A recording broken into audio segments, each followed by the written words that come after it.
All right, we're going to continue on with payroll and billing.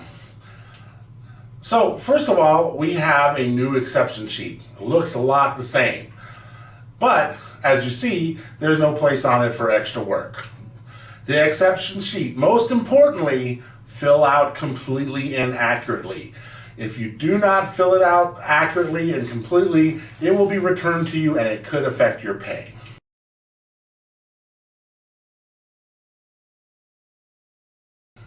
So the exception sheet is used only for route exceptions.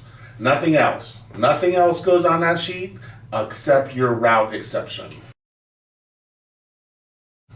So first of all, your start time should always match your scheduled start time.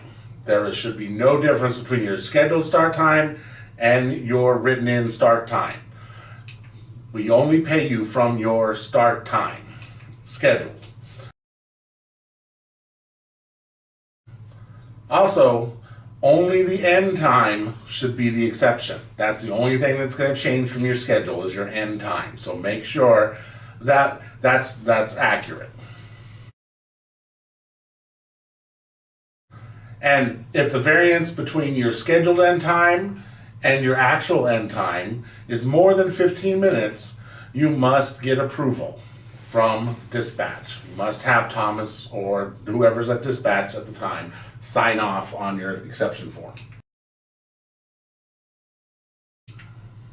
So, to reiterate on the exception sheet, it must be accurate and completely filled out. If not, it will be returned to you to be fixed.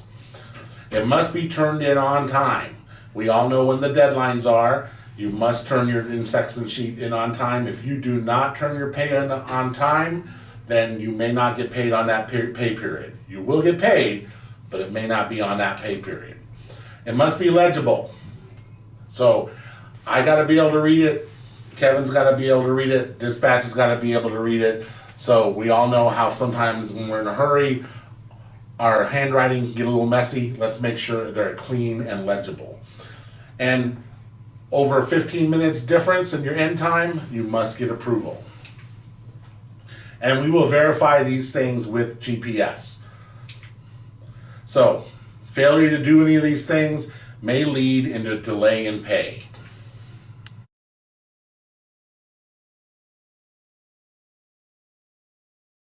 So we have a new form this year. It's called an extra work form. And it looks a little different, but it's pretty straightforward.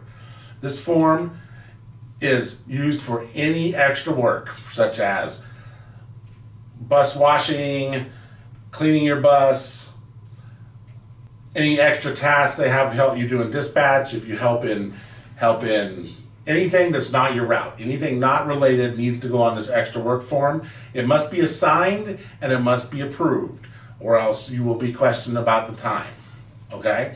So make sure that let's say if you want to clean your bus after route, just call in and say, hey, can I have approval to clean my bus? And we'll give you some time to clean your bus. No problem. We just need to make sure that you're getting it approved before you do it.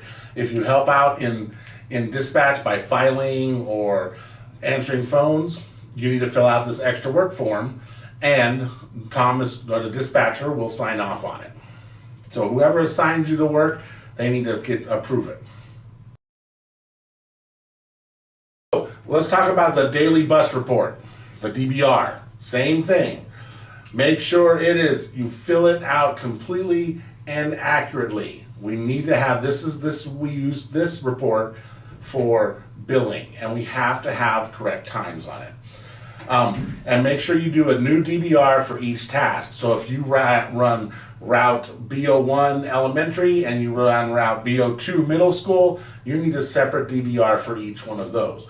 Also, if you do one in separate midday, you need a separate DBR for one of those. So the times you put, gate time out is the time that you leave the yard, that you cross the gate. And gate time in is the time that you cross the gate coming back into the yard. That's our billing times, gate to gate.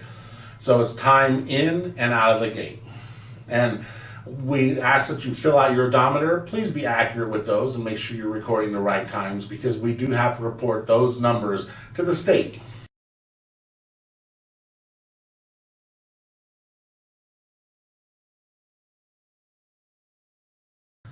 So we no longer have an ANF, the absence notification form. Now we have a time off request. So yes, you have to ask for time off.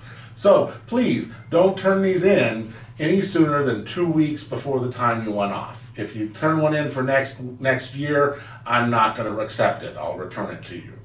So remember the blackout dates.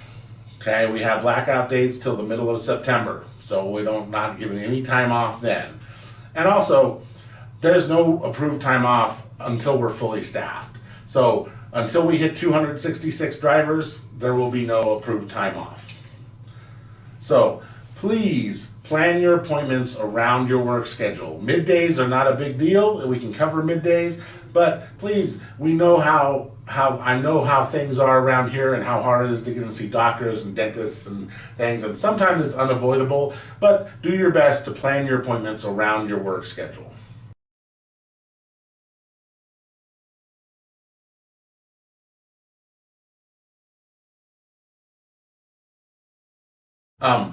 This year, payroll is going to have office hours. He's so busy dealing with 300 people that he needs time to concentrate on payroll to make sure you all are being paid correctly. So his new office hours are the following times: Monday through Friday, 9 to 10:30 a.m. and 1 to 2:30 p.m. So if you need to talk to him outside of those times, please call and schedule an appointment with him, and he'll be glad to try to fit you in.